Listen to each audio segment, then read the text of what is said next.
There's the aftermath. 1989 Fleer box. Mostly garbage, of course. But, good news. It's what they call an error box. And I pulled out some stars and Hall of Famers. So, story is I purchased two 89 Fleer wax boxes as part of a really big collection.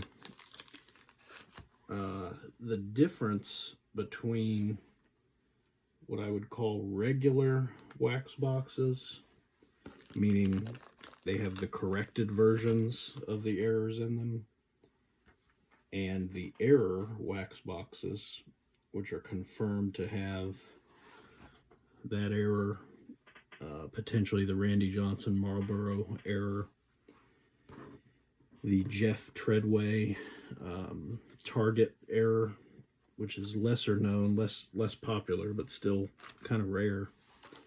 The difference in price of those is huge. Unfortunately, the only way to tell which you have is if you have your case. On the outside of the case, there is a number. Has something to do with the print run, I would imagine. So if you have certain case numbers, you can tell that you have error boxes or not. The boxes I bought did not come in the case. They were loose boxes like this. So there's no way to tell by looking at this box whether it's an error box or a corrected box. Because I couldn't sell them on eBay as error boxes because I truly didn't know, and the going rate for corrected boxes is pretty low, under $20 a piece, I decided I might as well crack them open. So I opened the first one, and as you can see, I had, that was at least an error box. I have no idea if these came from the same case. I'm guessing they did because they came from a closed card shop who I'm sure bought cases back in the day and would have had no reason to separate them. So I'm hoping that this is also an error box, but we're going to find out together. With these junk wax with these junk wax cards, I have so many sets of these from when I was 10 years old, when I've bought collections in the past, as I buy collections moving forward.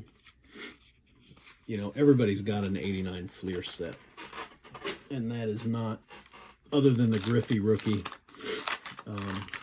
there's really nothing to get too excited over in that regular set. So I keep the stars and Hall of Famers for lots that I sell, bulk lots,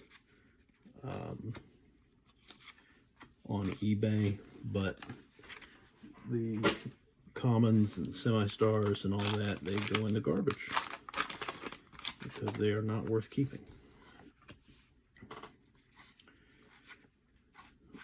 Oil Can Boyd. I think he might win the nickname contest of the 80s.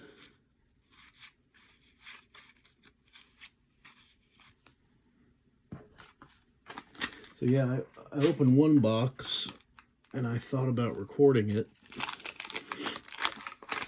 Decided not to. And once I saw that it was an error box, figured I would record the second one and hope that it is the same. 89 Fleer is interesting. There's the Griffey. Show that here in a second. Neon Fleer's interesting in that their collation, I guess you'd call it, was really good. So you really don't get duplicates in these wax boxes. I'm sure that's a little different and probably not the case at all for like the cello or the rack cases or boxes where you get more cards. But in these regular wax boxes, they however they collated it was accurate, I guess would be the best word, for trying to complete a set, just giving you one of each card. So that should be the only Griffey that we see. I'd love to be wrong, but I've opened maybe 20, I guess that'd be a case over the years, maybe 20 boxes, and I don't remember seeing any duplicates of the better cards. I certainly wouldn't notice if I got 2 Claudel Washingtons, for example. Now I will. I'll notice, but not before. So, certainly possible, I guess, to get a duplicate, but not likely. The Griffey there looked pretty good. I've got a group of cards that I am putting together for a bulk PSA submission. 50 cards at $10 a piece. Declared value has to be $100 or less to do a bulk submission. So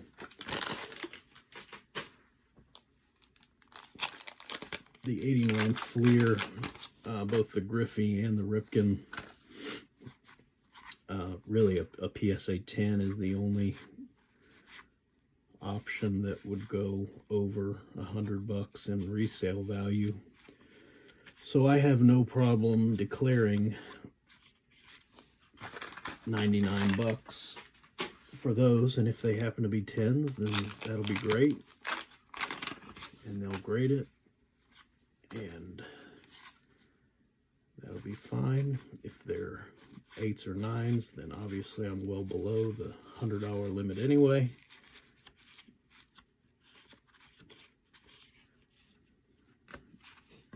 Old insert set All-Stars. I do keep the inserts no matter what I'm opening up, even from junk wax era boxes. I put together those sets, and they actually tend to have a little bit of value online. I assume because, you know, not everybody just automatically has them like they do the regular sets. Now that I think about it, I think I have a case of factory sets of these as well, which by the time the factory sets came out, they had corrected the errors.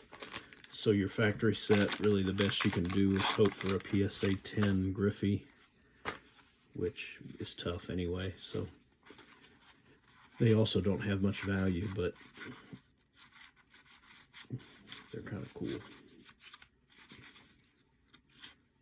Something cool I've noticed about this, when you see the font of the name, the Guillermo Hernandez is the only card in the set where they actually had to change the font to fit his name on the card.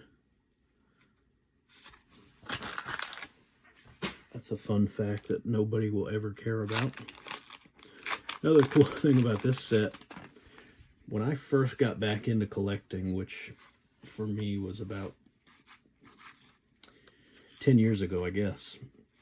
You know, I collected in the 80s, 90s. Once I started driving or dating, girls, and gas and insurance took up the budget, and the cards kind of went to the wayside. I kept all my cards, but I just didn't buy anything new. I got out of the hobby through college and up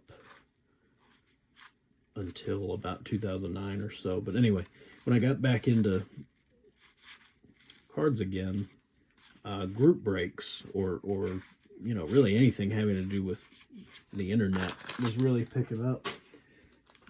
And I can't remember which seller or which company, which shop it was, but I was watching somebody do that's my favorite player of all time, Kirby Puckett.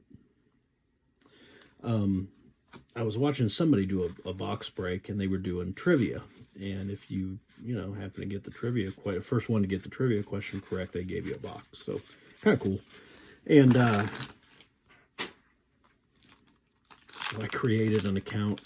I think I bought into a break for 10 or 12 bucks or something. I was waiting on it to get done, and they asked a trivia question. And the question was, what card number is the 89 Fleer Bill Ripken error?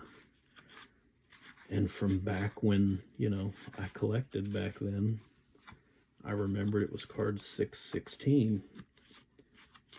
And so I immediately typed 616 into the chat, and I was the first, and I ended up winning, I think actually it was 2 wax boxes of current product, probably $100 or so worth of product, so that was pretty neat. McGuire, look how skinny he was. Ricky Henderson.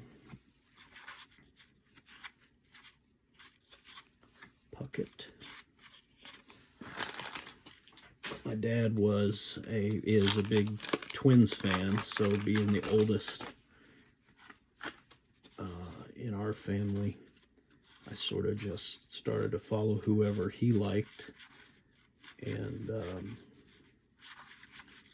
became a Twins fan. Kirby was obviously their best player.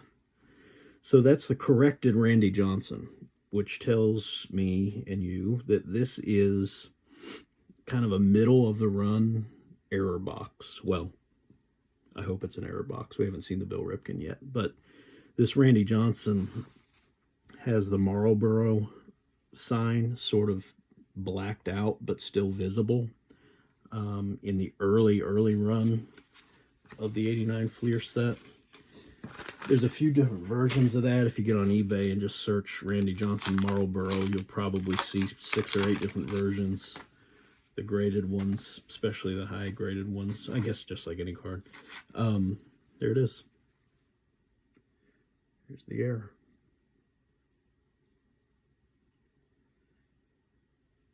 Pretty cool. Centering's a little bit off, but we'll look at it in a minute. Anyway, the Randy Johnson. So there's a bunch of different versions, and the higher grade ones go for pretty big money. But early in the print run, Fleer recognized that the Marlboro sign was either fully visible or visible enough. Obviously, Fleer was not a big proponent of smoking, especially in a product that mostly kids bought. So they, kind of blacked it out, or there's actually like a green and a red version where whatever they did, it looked like somebody used a marker, really.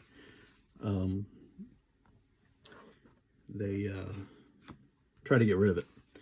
And eventually they, who knows why they didn't do this right off the bat, but eventually they truly corrected it and just completely blacked it out.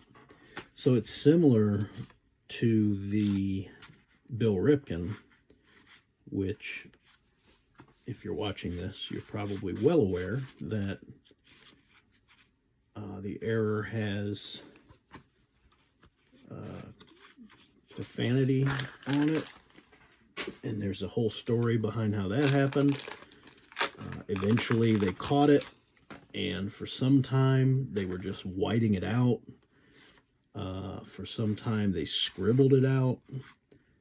I've seen versions where it's marked out, and then eventually they went to the black box. The black box is the most common version of the card, and that's the one that you would see in the what they call the corrected boxes. Those are the ones you see in the factory sets.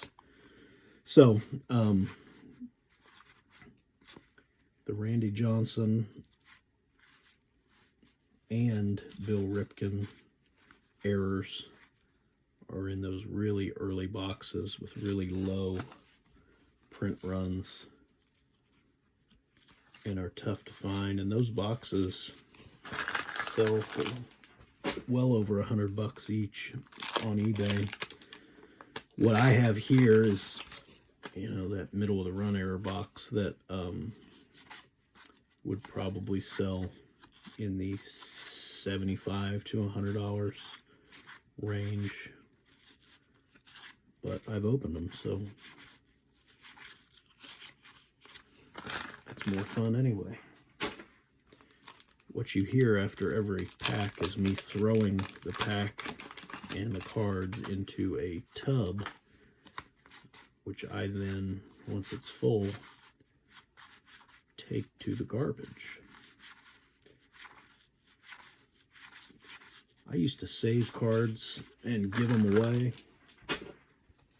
Neighbors' kids,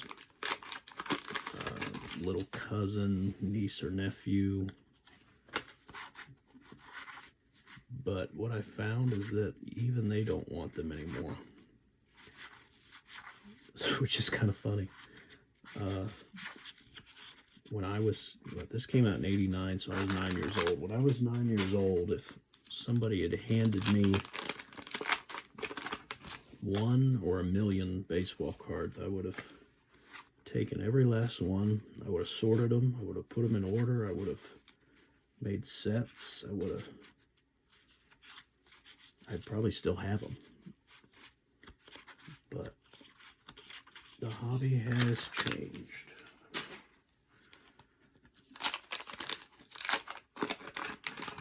Someone suggested I donate them to like a kid's hospital. Great idea. So I called 3 of them in my area, and they all said no thank you. They don't want them either.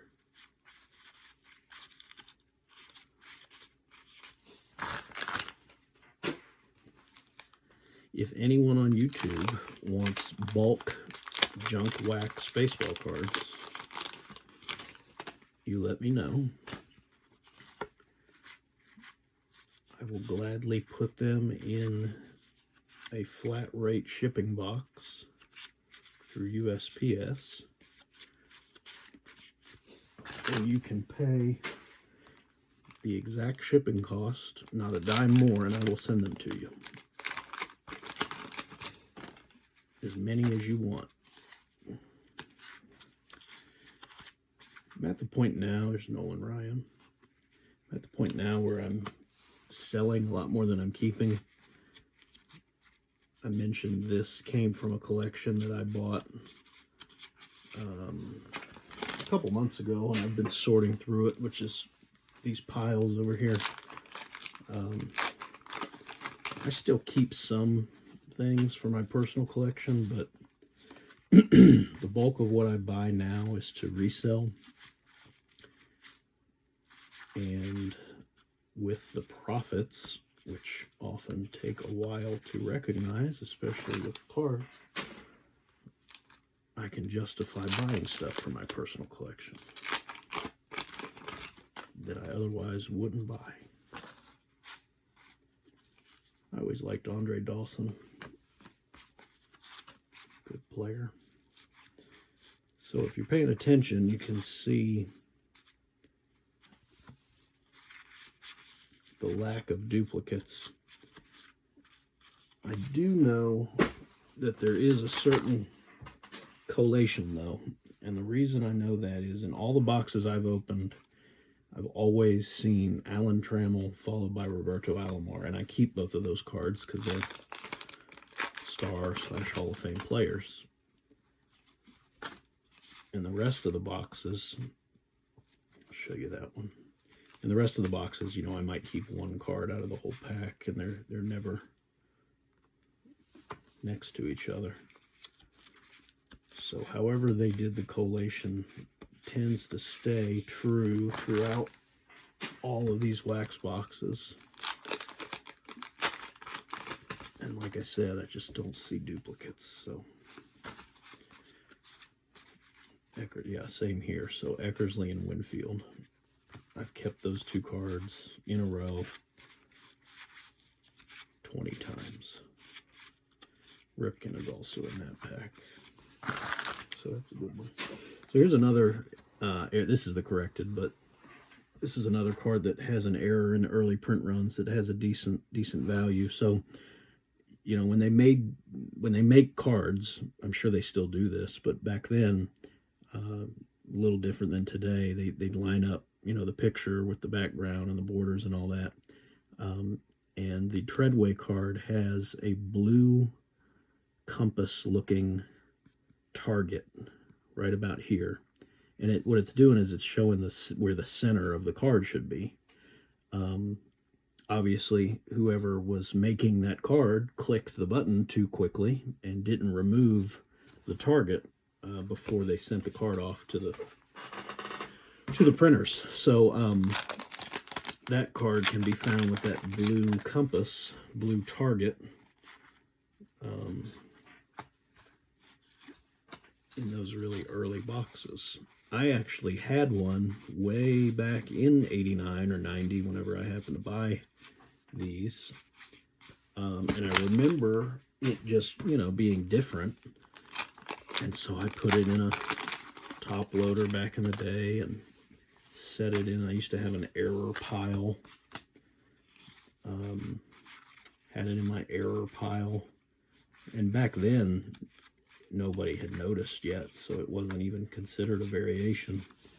But once I got back into collecting, I found that stack of error cards last pack, and found that it you know, they had recognized it had been corrected, and so the error was worth a little bit more. I ended up selling it because at that time I was really trying to get rid of anything that wasn't one of my favorite players, and Jeff Treadway, believe it or not, was not one of them. So, this is about, well, yeah, this is about what I end up keeping out of a box of 89 Fleer. You get a handful of the All-Stars. You get all the normal stars and Hall of Famers from back then. You get the Randy Johnson rookie. You get the Biggio rookie, you get the Smoltz rookie, hopefully you get a Griffey, and there's the Biggio. So I do keep those. Take a look at these again in case anyone cares. Look pretty good. They'll go in the grading pile, which right now has just some random stuff.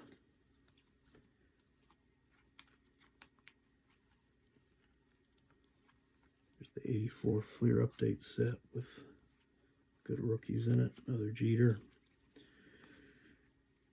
I bought an 86 Fleer basketball set with the stickers. So those are in here. Bought a huge lot of old football, so I've got some Rices. These came from sets, look pretty good, and then I bought a binder of new cards that had some nice ones. This is another one that graded a 10. This is like $100 on eBay, so I buy boxes of 91 Pro Line Portraits football in bulk. Normally, I'll pay $10 a box.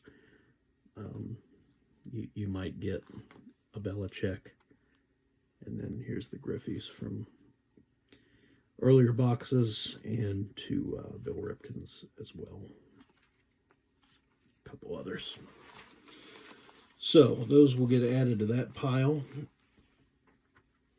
Let me know what you think. If that was helpful, if it was boring, if you don't care, um, or if you enjoyed it. Thanks a lot.